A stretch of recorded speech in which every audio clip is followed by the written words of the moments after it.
आगे है रूपक अलंकार। जब एक वस्तु पर दूसरी वस्तु का आरोप किया जाए, अर्थात जब एक वस्तु को दूसरी वस्तु का रूप दिया जाए, वहाँ रूपक अलंकार होता है। उदाहरण मुख कमल है।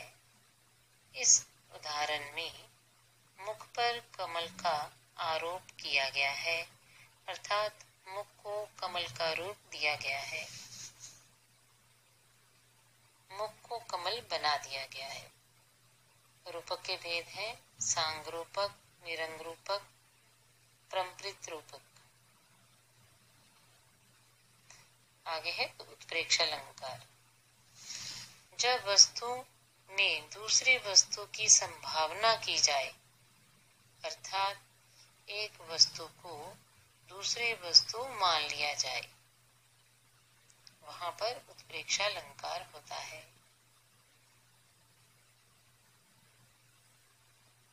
यथा मानो, मनो, मनु, जानो, जनो, सा इत्यादि शब्दों का प्रयोग किया जाता है। उदाहरणार्थ नेत्र मानो कमल है। नेत्र वास्तव में कमल नहीं है, परंतु मान लिया गया है, संभावना कर ली गई है कि वह कमल है। उक्ति अलंकार। जहाँ किसी वस्तु या बात का वर्णन इतना बढ़ा चढ़ाकर कर दिया जाए कि लोक सीमा का उल्लंघन सा प्रतीत हो, वहाँ अतिशयोक्तिपूर्ण अलंकार होता है। अतिशयोक्ति शब्द ही अतिशय उक्ति से बना है, जिसका अर्थ है उक्ति की अतिशयता, अर्थात बढ़ा चढ़ाकर प्रस्तुत करना। उदाहरण देखें, राना की पुतली फिरी नहीं तब तक चेतक मुड़ जाता था। अगला उदाहरण, पत्रा ही तिथि पाइये बाघर के चौपास, निसी दिन पुण्यो ही रहत आनंद ओप उजास। आगे है संधि अलंकार। यहाँ सादृश्य के कारण एक वस्तु में अनेक वस्तुओं के होने का संशय बना रहे, किंतु निश्चय एक का भी न हो, वहाँ संधि अलंकार होता है। संधि अलंकार के की, क्या, कौन, कीधों आदि वाचक शब्द कहलाते हैं। उदाहरण, नारी बीच सारी है कि सारी बीच नारी है, कि नारी है कि सारी है, कि सारी है कि नारी है। यहाँ द्रौपदी के चीरहरण के समय दुशासन को साड़ी में नारी और नारी में साड़ी का संदेह होता है। आगे है भ्रांतिमान अलंकार। जहाँ पर प्रस्तुत को देखने से सादृश्य के कारण अप्रस्तुत का भ्रम हो जाए, वहाँ पर भ्रम अथवा भ्रांतिमान अलंकार कहलाता है। अर्थात जब सादृश्य के कारण उपमेय में उपमान का भ्रम हो, जब उपमेय भूल से उपमान समझ लिया जाए, तब भ्रांतिमान अलंकार होता है। उदाहरण, जाने श्याम को श्याम घन नाच उठी बन मोर।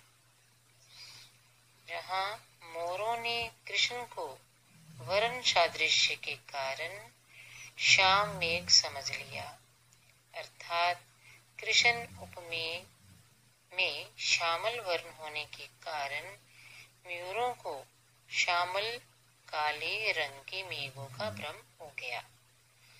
एक और उदाहरण देखें, ओस बिंदु चुभ रही हंसनी मोती उनको जान।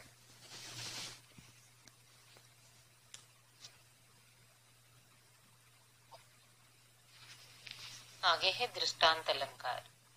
जब पहले एक बात कहकर फिर उससे मिलती जुलती दूसरी बात पहली बात के उदाहरण के रूप में कही जाए, इस प्रकार जब दो वाक्यों में बिंब प्रतिबिंब भाव हो तब दृष्टांत अलंकार होता है। उदाहरण के रूप में देखें, करत करत अभ्यास ते जड़मति होत सुजान, रस्सी आवत जात से सिल पर होत निशान। इसमें पूर्वार्ध में एक सामान्य बात कही गई है कि किसी कार्य का बार बार अभ्यास करने से बुद्धिहीन व्यक्ति भी चतुर हो जाता है। इस कथन की पुष्टि के लिए उत्तरार्ध के दृष्टांत में बताया है कि कुएं से पानी निकालते समय रस्सी के पत्थर से रगड़कर बार बार आने जाने से उस पत्थर पर निशान पड़ जाता है। दोनों वाक्यों में मिलती जुलती बात कही गई है। आगे है उदाहरण अलंकार। जब एक बात कहकर उसके उदाहरण के रूप में दूसरी बात कही जाए और दोनों को जैसे ज्यों जिमी आदि किसी उपमावाचक शब्द से जोड़ दिया जाए। उदाहरण, नेकी पे फीकी लगे बिनु अवसर की बात, जैसे वर्णत युद्ध में नहीं श्रृंगार सुहात। आगे है विरोधाभास अलंकार। वास्तविक विरोध ना होते हुए भी जहाँ विरोध का आभास प्रतीत हो वहाँ विरोधाभास अलंकार होता है। उदाहरण देखें, शीतल ज्वाला जलती है, ईंधन होता। इसमें ज्वाला को शीतल कहा गया है। ज्वाला को शीतल कहना विरोधपूर्ण है। यहाँ वस्तुतः प्रेम की आग का वर्णन है जो शीतल ही होती है। आगे है मानवीकरण अलंकार। जहाँ पर जड़ पदार्थ या पशु पक्षी में मानव के गुणों का आरोप कर दिया जाए वहाँ मानवीकरण अलंकार होता है। जैसे पवन जुलावे के कीर बतरावे, दीप कोकिल हलावे हुलसावे करताली।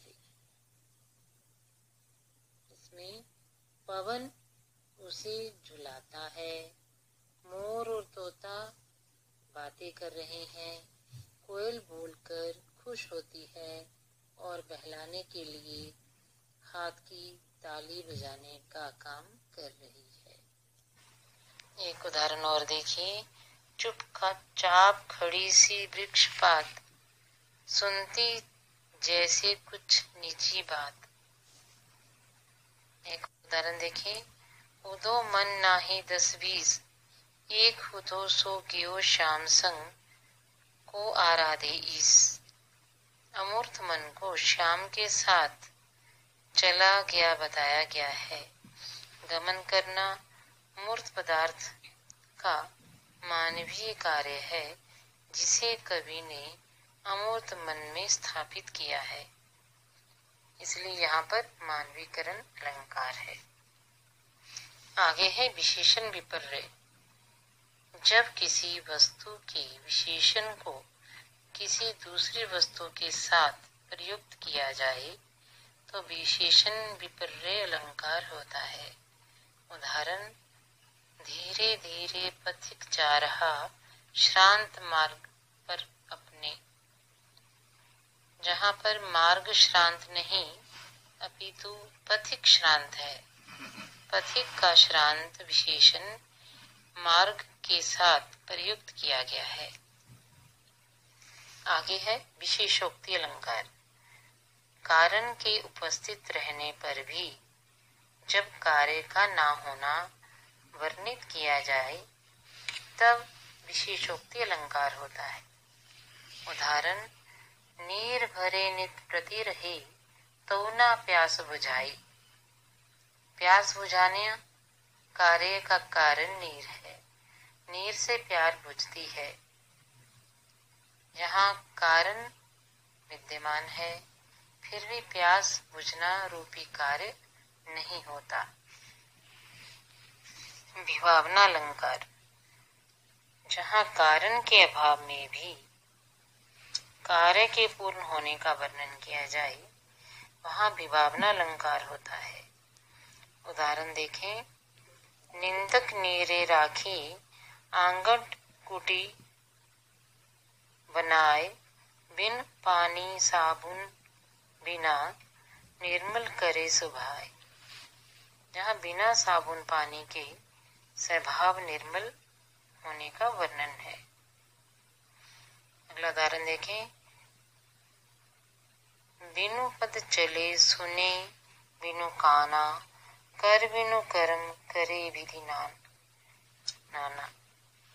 जहाँ ईश्वर की बिना पैर चलने, बिना कान सुनने तथा बिना हाथों के काम करने का वर्णन है। आगे दीपक अलंकार। जब प्रस्तुत और अप्रस्तुत कथनों के लिए एक ही धर्म को व्यक्त किया जाए, अर्थात जहाँ प्रस्तुत और अप्रस्तुत दोनों का एक ही धर्म कहा जाए, वहाँ दीपक अलंकार होता है। भूपति सोहत दान सो, फल फूलन उद्यान। दूसरा उदाहरण देखें। सोहत मुख कलहास सो, अमल चंद्रिका चंद। जहाँ पर प्रस्तुत मुख और अप्रस्तुत चंद्र दोनों को एक ही धर्म सोच से जोड़ा गया है, इसलिए यहाँ पर दीपक अलंकार है।